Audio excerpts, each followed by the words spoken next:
साथियों नमस्कार। वसंत पंचमी की आप सभी को ढेर सारी शुभकामनाएं। साथियों,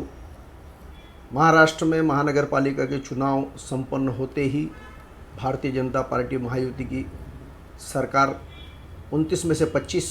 महानगर पालिकाओं में अपने महापौर बैठाने जा रही है और हर जगह महापौर और गट नेता और सभागृह नेता की चर्चा हो रही है। इसी में एक विषय जो रह जा रहा है वो ठाणे में प्रभाग क्रमांक 13, जहां उप मुख्यमंत्री माननीय एकनाथ शिंदे जी का निवास स्थान है, वहां पे उबाटा के एक नए नवेले शाहजी खुसपे एक उम्मीदवार ने स्थापित महापौर पूर्व महापौर अशोक वैती जी को परास्त कर दिया। साथियों, 12,800 मत के करीब पाकर खुसपे ने पूर्व महापौर और वरिष्ठ शिवसेना के नेता उनको 600 मतों के करीब से शिकस्त दे दी। साथियों, ये बड़े आश्चर्य की बात है। उप मुख्यमंत्री माननीय एकनाथ शिंदे ने जिस हिसाब से 2022 में अपने नेतृत्व का परिचय दिया है और एक राजनीतिक समझ और रणनीति का एक प्रदर्शन किया है, उससे इस पे विश्वास करना कि उनके निवास स्थान के वार्ड में से उनके किसी उम्मीदवार को हराया भी जा सकता है, वो भी इतने अनुभवी उम्मीदवार जिन्हें स्वर्गीय धर्मवीर आनंद दिघे जी का आशीर्वाद प्राप्त हो। उनकी कोर टीम में से जो सदस्य रहे हैं, जो एक स्वयंभू नगर सेवक कहे जाते हैं, जिन्हें महानगर पालिका में या अपने क्षेत्र के किसी काम के लिए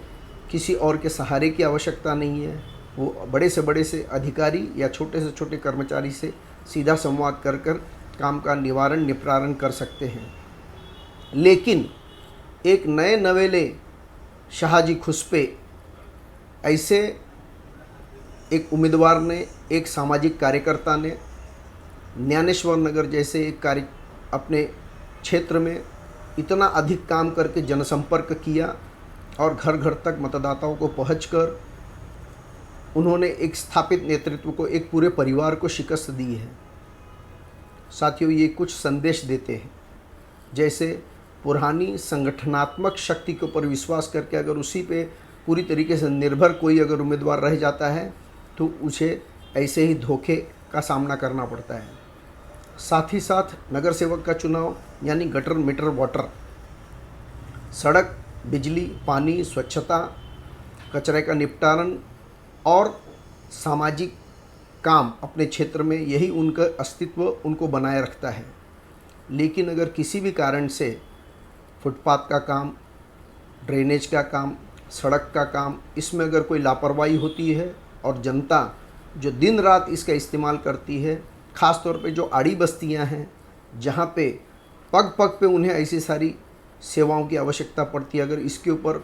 वहाँ के नेता, कार्यकर्ता, सामाजिक कार्यकर्ता अगर ध्यान नहीं देते हैं तो उन्हें इसी तरीके की मुक्की खानी पड़ती है। साथियों, एक समय पे अशोक वैती ठाणे के स्थापित नेतृत्व, दिघे साहब का पूरा आशीर्वाद प्राप्त हुआ। उनका परिवार कभी स्वप्न में भी नहीं सोच सकता था कि उन्हें ऐसी मुक्की खानी पड़ सकती है। लेकिन क्या इस हार के पीछे कोई पारिवारिक या राजनीतिक कारण भी हो सकता है? सुनने में आता है कि उप मुख्यमंत्री एकनाथ शिंदे जी के परिवार से ही कोई इच्छुक था उनकी सीट पर लड़ने का, लेकिन जो त्याग तपस्या का एक पर्याय बना हुआ है, ऐसे परिवार ने भले अंदर पारिवारिक द्वंद्व का सामना करते हुए भी दिघे साहब के जो कोर टीम है, इनको कभी भी किसी भी तरीके से उनका दुर्लक्षित न होना, ये संकल्प एकनाथ शिंदे जी ने लिया हुआ है।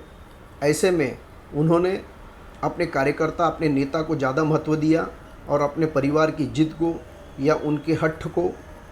ज़्यादा तवज्जो नहीं दी है। लेकिन क्या परिवार की पहुंच, कार्यकर्ताओं में और संगठन में जो उनके परिवार का जो वजन है, क्या इसका कोई प्रभाव पड़ा कि एक उप महापौर को एक पूर्व महापौर को हार का सामना करना पड़ा। साथियों, ये एक मतदाताओं के बीच में जो एक नई सोच है, इसको भी दर्शाता है कि अगर आप उनके संपर्क में नहीं हैं या आप इतने बड़े नेता हो गए हैं कि आपके पास उनके पहुंचने में उनको कोई भय लगता है, कोई संकोच होता है, ये एक बार आपके लिए प्रतिष्ठा का कारण हो सकता है। लेकिन मन ही मन अगर आपने किसी भी तरीके से ऐसा कोई संदेश दे दिया है जिसकी वजह से आपके एक पार्षद होने के बावजूद आपके पास आपके मतदाता, आपके क्षेत्र के लोग किसी काम के लिए पहुंचने में अगर संकोच करते हैं या उनके मन में कोई ऐसा निगेटिव पूर्वाग्रह है कि आपके पास जाने के बाद में उन्हें क्या समझना पड़ेगा, तो ये ऐसे समय में अगर कोई ऐसा नया कार्यकर्ता इस मौके का फ़ायदा उठाता है, वो घर घर तक, जन जन तक पहुंचकर उनकी बातों को सुनता है, समझता है और एक संबंध में एक सहज भाव लाने में कामयाब होता है, तो सोचिए किस तरीके से वो एक सहज भाव वाले नेता को प्राथमिकता देते हुए उस स्थापित नेतृत्व को हरा देते हैं या उसको नकार देते हैं। साथियों, ये ऐसी दूसरी पार्टियों के भी लिए भी बहुत बड़ा सबक संदेश है कि अगर कभी भी किसी भी परिस्थिति में अगर आपके अंदर भूल से भी कोई अगर अहंकार आ जाता है या आपके व्यक्तित्व के वजह से, आपके आचरण, आपके व्यवहार की वजह से किसी भी तरीके से आप अगर अपने संगठन में, अपने कार्यकर्ताओं में या अपने मतदाताओं में, अपने सहानुभूति रखने वालों में कभी ऐसा अगर एक प्रतिमा बना देते हैं जिसकी वजह से आपके पास पहुंचने में उन्हें संकोच हो और होते हुए काम या न होते हुए कामों के बारे में भी वो आपसे के सामने दृढ़ता से कोई बात न रख सकें और उसको सहें,